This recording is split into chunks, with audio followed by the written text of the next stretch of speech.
എസ്തേർ എന്ന പുസ്തകത്തിൽ നിന്നുള്ള വായന. മൊർദെഖായിയുടെ സ്വപ്നം. മഹാനായ അഹസ്വേരൂസിൻ്റെ 2-ാം ഭരണവർഷം നീസാൻ മാസം 1-ാം തീയതി ജായീറിൻ്റെ മകൻ മൊർദെഖായി ഒരു സ്വപ്നം കണ്ടു. ജായീർ ബെഞ്ചമിൻ ഗോത്രത്തിലെ കിഷിൻ്റെ മകൻ ഷിമേയിയുടെ പുത്രനായിരുന്നു. സൂസ നഗരത്തിൽ ജീവിച്ചുകൊണ്ട് രാജകൊട്ടാരത്തിൽ സേവനം ചെയ്തിരുന്ന മഹാനായ ഒരു യഹൂദനായിരുന്നു മൊർദെഖായി.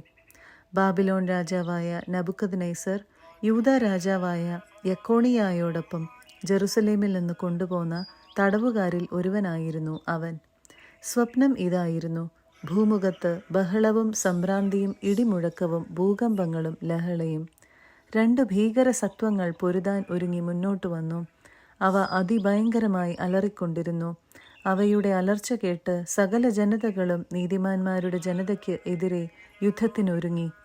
ഭൂമുഖത്ത് അന്ധകാരത്തിൻ്റെയും നൈരാശ്യത്തിൻ്റെയും കഷ്ടതയുടെയും ദുരിതത്തിൻ്റെയും പീഡനത്തിൻ്റെയും മഹാകലാപത്തിൻ്റെയും ഒരു ദിവസം.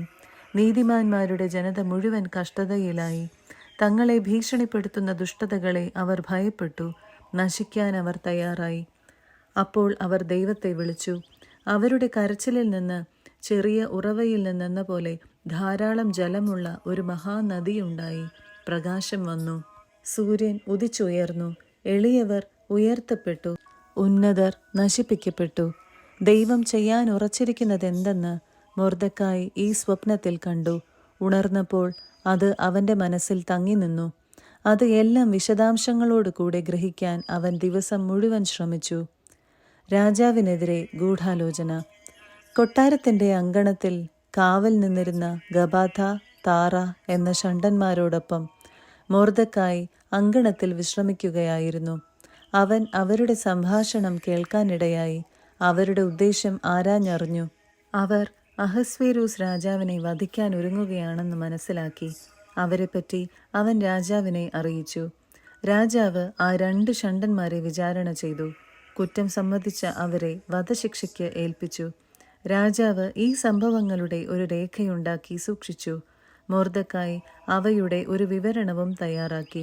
രാജാവ് മൊർദെഖായോട് കൊട്ടാരത്തിൽ സേവനം ചെയ്യാൻ കൽപ്പിക്കുകയും ഇക്കാര്യങ്ങൾക്ക് അവന് സമ്മാനം കൊടുക്കുകയും ചെയ്തു. എന്നാൽ ബുഗേയനായ ഹമ്മേദാത്തായുടെ മകൻ ഹാമാനോട് രാജാവിന് വലിയ മതിപ്പായിരുന്നു. അവനാകട്ടെ രാജാവിൻ്റെ ആ 2 ഷണ്ഡന്മാരെ പ്രതി മൊർദെഖായെയും അവൻ്റെ ആളുകളെയും ഉപദ്രവിക്കാൻ തക്കം പാർത്തിരുന്നു. 1-ാം അധ്യായം. അഹസ്വേരൂസിൻ്റെ വിരുന്ന്. ഇന്ത്യ മുതൽ എത്തിയോപ്യ വരെയുള്ള 127 പ്രവിശ്യകൾ ഭരിച്ചിരുന്ന അഹസ്വേരൂസ് രാജാവ് തലസ്ഥാനമായ സൂസായിലെ സിംഹാസനത്തിൽ വാഴുമ്പോൾ തൻ്റെ 3-ാം ഭരണവർഷം തൻ്റെ സകല പ്രഭുക്കന്മാർക്കും സേവകന്മാർക്കും പേർഷ്യയിലെയും മേദിയായിലെയും സേനാധിപന്മാർക്കും പ്രവിശ്യകളിലെ പ്രഭുക്കന്മാർക്കും നാടുവാഴികൾക്കും ഒരു വിരുന്ന് നൽകി. 180 ദിവസം അവൻ തൻ്റെ രാജകീയ മഹത്വത്തിൻ്റെ സമൃദ്ധിയും തൻ്റെ പ്രതാപ ഐശ്വര്യങ്ങളുടെ ആഡംബര പൂർണ്ണതയും അവരുടെ മുൻപിൽ പ്രദർശിപ്പിച്ചു. അതു കഴിഞ്ഞ് തലസ്ഥാനമായ സൂസായിൽ ഉണ്ടായിരുന്ന വലിയവരും ചെറിയവരുമായ സകലർക്കും കൊട്ടാരത്തിലെ ഉദ്യാനാങ്കണത്തിൽ വെച്ച് 7 ദിവസം നീണ്ടുനിന്ന വിരുന്ന് നൽകി. അവിടെ മാർബിൾ സ്തംഭങ്ങളിലുള്ള വെള്ളി വളയങ്ങളിൽ ചെമന്ന നേർത്ത ചണനൂലുകൾ കോർത്ത് പരുത്തിത്തുണി കൊണ്ടുള്ള വെളുപ്പും നീലയുമായ യവനികകൾ തൂക്കിയിട്ടിരുന്നു. അമൃതശില, വെണ്ണക്കല്ല്, മുത്തുച്ചിപ്പി, രത്നക്കല്ലുകൾ ഇവ പടുത്ത് വർണ്ണശബളമാക്കിയ തളത്തിൽ പൊന്നുകൊണ്ടും വെള്ളികൊണ്ടും നിർമ്മിച്ച തൽപ്പങ്ങളും ഉണ്ടായിരുന്നു. വിവിധതരം പൊൻചഷകങ്ങളിലാണ് പാനീയങ്ങൾ പകർന്നിരുന്നത്. രാജകീയ വീഞ്ഞും രാജാവിൻ്റെ ഔദാര്യമനുസരിച്ച് നിർലോഭം വിളമ്പി. കുടിക്കുന്നത് നിയമാനുസൃതമായിരുന്നു. എന്നാൽ കുടിക്കാൻ ആരെയും നിർബന്ധിച്ചില്ല. ഓരോരുത്തരുടെയും ഇഷ്ടം നോക്കണമെന്ന് സേവകന്മാർക്ക് രാജാവ് കൽപ്പന കൊടുത്തിരുന്നു. അഹസ്വേരൂസ് രാജാവിൻ്റെ കൊട്ടാരത്തിലെ സ്ത്രീകൾക്ക് വാഷ്തിരാജ്ഞിയും ഒരു വിരുന്ന് നൽകി. 7-ാം ദിവസം രാജാവിൻ്റെ ഹൃദയം വീഞ്ഞു കുടിച്ച് സന്തുഷ്ടമായപ്പോൾ വാഷ്തിരാജ്ഞിയുടെ സൗന്ദര്യം ജനങ്ങൾക്കും പ്രഭുക്കന്മാർക്കും കാണിച്ചു കൊടുക്കാൻ വേണ്ടി അവളെ രാജകീയ കിരീടം ധരിപ്പിച്ച് രാജസന്നിധിയിൽ ആനയിക്കാൻ അഹസ്വേരൂസ് രാജാവ് കൊട്ടാരത്തിലെ സേവകന്മാരായ മെഹുമാൻ, ബിസ്ത, ഹർബോണ, ബിക്ത, അബാഗ്ത, സേദാർ, കാർക്കാസ് എന്നീ 7 ഷണ്ഡന്മാരോട് കൽപ്പിച്ചു. രാജ്ഞി കാഴ്ചയ്ക്ക് വളരെ അഴകുള്ളവളായിരുന്നു. ഷണ്ഡന്മാർ അറിയിച്ച രാജകൽപ്പന അനുസരിച്ചു വരുന്നതിന് വാഷ്തി രാജ്ഞി വിസമ്മതിച്ചു. തന്മൂലം രാജാവ് കോപിച്ചു. കോപം ഉള്ളിൽ ആളിക്കത്തി. നിയമത്തിലും ന്യായത്തിലും പാണ്ഡിത്യമുള്ളവരോട് ആലോചന ചോദിക്കുക രാജാവിന് പതിവായിരുന്നു. തൻ്റെ മുഖഭാവം ശ്രദ്ധിച്ചുകൊണ്ടിരുന്ന പേർഷ്യയിലെയും മേദിയായിലെയും പ്രഭുക്കന്മാരായ കർഷേന, ഷെത്താർ, അദ്മാത്ത, താർഷീഷ്, മേരസ്, മർസേന, മെമുക്കാൻ എന്നീ ജ്ഞാനികളും പ്രമുഖന്മാരുമായ 7 പേരോട് രാജാവ് ആരാഞ്ഞു. നിയമമനുസരിച്ച് വാഷ്തിരാജ്ഞിയോട് എന്താണ് ചെയ്യേണ്ടത്? അഹസ്വേരൂസ് രാജാവ് ഷണ്ഡന്മാർ മുഖേന അറിയിച്ച കൽപ്പന അവൾ അനുസരിച്ചില്ല. അപ്പോൾ മെമുക്കാൻ രാജാവിനോടും പ്രഭുക്കന്മാരോടുമായി പറഞ്ഞു. രാജാവിനോട് മാത്രമല്ല, പ്രഭുക്കന്മാരോടും അഹസ്വേരൂസ് രാജാവിൻ്റെ എല്ലാ പ്രവിശ്യകളിലും നിന്നുള്ള സകല ജനങ്ങളോടുമാണ് വാഷ്തിരാജ്ഞി തെറ്റു ചെയ്തിരിക്കുന്നത്. രാജ്ഞിയുടെ ഈ പ്രവൃത്തി എല്ലാ സ്ത്രീകളും അറിയുകയും ഭർത്താക്കന്മാരെ അവർ അവജ്ഞയോടെ വീക്ഷിക്കുന്നതിന് ഇടയാകുകയും ചെയ്യും. അവർ പറയും, തൻ്റെ മുൻപിൽ വരാൻ അഹസ്വേരൂസ് രാജാവ് വാഷ്തിരാജ്ഞിയോട് ആജ്ഞാപിച്ചു, അവൾ ചെന്നില്ല. രാജ്ഞിയുടെ പെരുമാറ്റത്തെപ്പറ്റി കേട്ട പേർഷ്യയിലെയും മേദിയായിലെയും വനിതകൾ അതിനെപ്പറ്റി ഇന്ന് തന്നെ രാജാവിൻ്റെ സകല പ്രഭുക്കന്മാരോടും പറയും. അങ്ങനെ എങ്ങും വലിയ അവജ്ഞയും അമർഷവും ഉണ്ടാകും. രാജാവിന് ഹിതമെങ്കിൽ വാഷ്തി ഇനി ഒരിക്കലും അഹസ്വേരൂസ് രാജാവിൻ്റെ മുൻപിൽ വരരുത് എന്ന് ഒരു രാജശാസനം പുറപ്പെടുവിച്ച് അതിന് മാറ്റം വരാതിരിക്കത്തക്ക വിധം അത് പേർഷ്യക്കാരുടെയും മേദിയാക്കാരുടെയും നിയമങ്ങളിൽ എഴുതട്ടെ. രാജ്ഞി പദം അവളെക്കാൾ ശ്രേഷ്ഠയായ ഒരുവൾക്ക് രാജാവ് നൽകുകയും ചെയ്യട്ടെ. അപ്രകാരം രാജകൽപ്പന വിസ്തൃതമായ രാജ്യത്തെങ്ങും വിളംബരം ചെയ്യുമ്പോൾ സകല സ്ത്രീകളും വലിയവരും ചെറിയവരും തങ്ങളുടെ ഭർത്താക്കന്മാരെ ബഹുമാനിക്കും. ഈ ഉപദേശം രാജാവിനും പ്രഭുക്കന്മാർക്കും ഇഷ്ടപ്പെട്ടു. മെമുക്കാൻ നിർദ്ദേശിച്ചതുപോലെ രാജാവ് ചെയ്തു.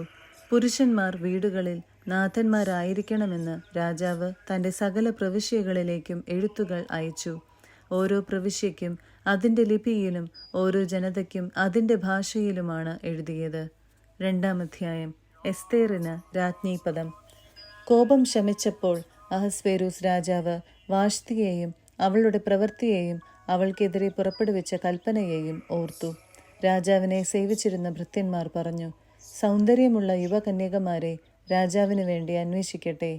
രാജ്യത്തെ സകല പ്രവിശ്യകളിലും രാജാവ് സേവകന്മാരെ നിയമിച്ചാലും അവർ സ്ത്രീകളുടെ ചുമതല വഹിക്കുന്നവനും രാജാവിൻ്റെ ഷണ്ഡനുമായ ഹെഗായിയുടെ നേതൃത്വത്തിൽ തലസ്ഥാനമായ സൂസായിലെ അന്തപുരത്തിൽ സൗന്ദര്യമുള്ള സകല യുവകന്യകമാരെയും കൊണ്ടുവരട്ടെ.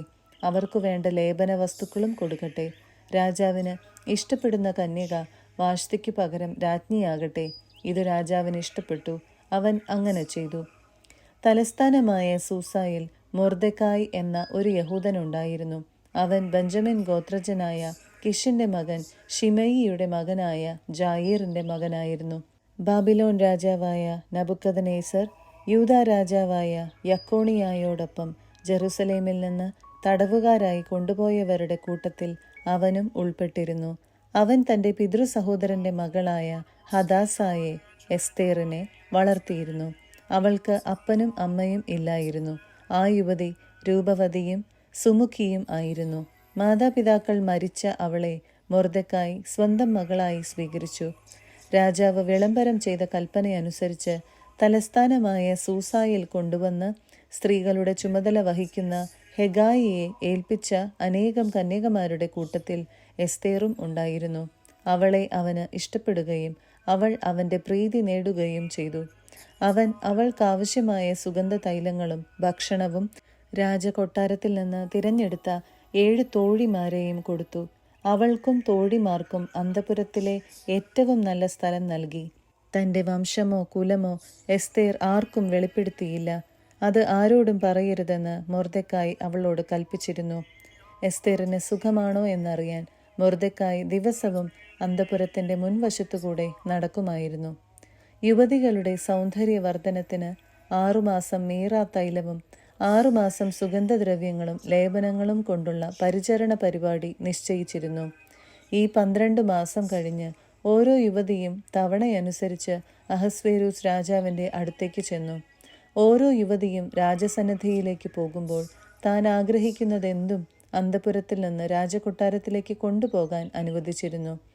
സന്ധ്യയ്ക്ക് അവൾ പോയിട്ട് രാവിലെ ഉപനാരികളുടെ മേൽവിചാരകനും രാജാവിൻ്റെ ഷണ്ഡനുമായ ഷാഷ്ഗസിൻ്റെ കീഴിലുള്ള അന്തഃപുരത്തിലേക്ക് മടങ്ങും. രാജാവിന് അവളിൽ പ്രീതി തോന്നുകയും അവളെ പേര് ചൊല്ലി വിളിക്കുകയും ചെയ്തില്ലെങ്കിൽ അവൾ വീണ്ടും രാജസന്നിധിയിൽ പോവുകയില്ല. മൊർദെക്കായുടെ പിതൃവ്യനായ അബിഹായിലിൻ്റെ മകളും അവൻ മകളായി ദത്തെടുത്തവളുമായ എസ്തേർ രാജസന്നിധിയിൽ ചെല്ലാനുള്ള തവണ വന്നപ്പോൾ രാജസ്ത്രീകളുടെ ചുമതലക്കാരനും രാജാവിൻ്റെ ഷണ്ഡനുമായ ഹെഗായി നിർദ്ദേശിച്ചവയല്ലാതെ മറ്റൊന്നും ആവശ്യപ്പെട്ടില്ല. കാണുന്നവരുടെ എല്ലാം പ്രീതി എസ്തേർ നേടിയിരുന്നു. രാജാവിൻ്റെ 7-ാം ഭരണവർഷം 10-ാം മാസം, അതായത് തേബത്ത് മാസം, കൊട്ടാരത്തിൽ അഹസ്വേരൂസ് രാജാവിൻ്റെ അടുത്തേക്ക് എസ്തേറിനെ കൊണ്ടുപോയി. രാജാവ് മറ്റെല്ലാ സ്ത്രീകളെയും കൂടുതൽ എസ്തേറിനെ സ്നേഹിച്ചു. അവൻ്റെ മുൻപിൽ സകല കന്യകമാരെയും അധികം അവൾ പ്രീതിയും ആനുകൂല്യവും നേടി. തന്മൂലം അവൻ രാജകീയ കിരീടം അവളുടെ തലയിൽ വച്ച് അവളെ വാഷ്തിക്ക് പകരം രാജ്ഞിയാക്കി. അനന്തരം രാജാവ് എസ്തേറിൻ്റെ പേരിൽ തൻ്റെ എല്ലാ പ്രഭുക്കന്മാർക്കും സേവകന്മാർക്കും ഒരു വലിയ വിരുന്ന് നൽകി.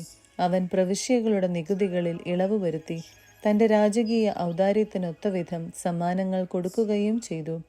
2-ാം പ്രാവശ്യം കന്യകമാരെ വിളിച്ചു കൂട്ടിയപ്പോൾ മൊർദെക്കായി കൊട്ടാരവാതിൽക്കൽ ഇരിക്കുകയായിരുന്നു. എസ്തേറാകട്ടെ മൊർദെക്കായി കൽപ്പിച്ചതനുസരിച്ച് തൻ്റെ വംശമോ കുലമോ വെളിപ്പെടുത്തിയിരുന്നില്ല. മൊർദെക്കായി തന്നെ വളർത്തിയിരുന്ന കാലത്തെ പോലെ തന്നെ ഇപ്പോഴും എസ്തേർ അവനെ അനുസരിച്ചിരുന്നു. ആ നാളുകളിൽ മൊർദെക്കായി കൊട്ടാരവാതിൽക്കൽ ഇരിക്കുമ്പോൾ വാതിൽ കാവൽക്കാരും രാജാവിൻ്റെ ഷണ്ഡന്മാരുമായ ബിഗ്താനും തേരശും കോപം പൂണ്ട് അഹസ്വേരൂസ് രാജാവിനെ വധിക്കാൻ ആലോചിച്ചു. ഇക്കാര്യം മൊർദെക്കായി അറിയുകയും അവൻ അത് എസ്തേർ രാജ്ഞിയോട് പറയുകയും ചെയ്തു. എസ്തേർ അത് മൊർദെക്കായിക്കു വേണ്ടി രാജാവിനെ അറിയിച്ചു. അന്വേഷിച്ചപ്പോൾ അത് ശരിയാണെന്ന് കണ്ടു. ആ 2 പേരും കഴിവിലേറ്റപ്പെട്ടു. രാജസാന്നിധ്യത്തിൽ ഇത് ദിനവൃത്താന്ത പുസ്തകത്തിൽ രേഖപ്പെടുത്തി.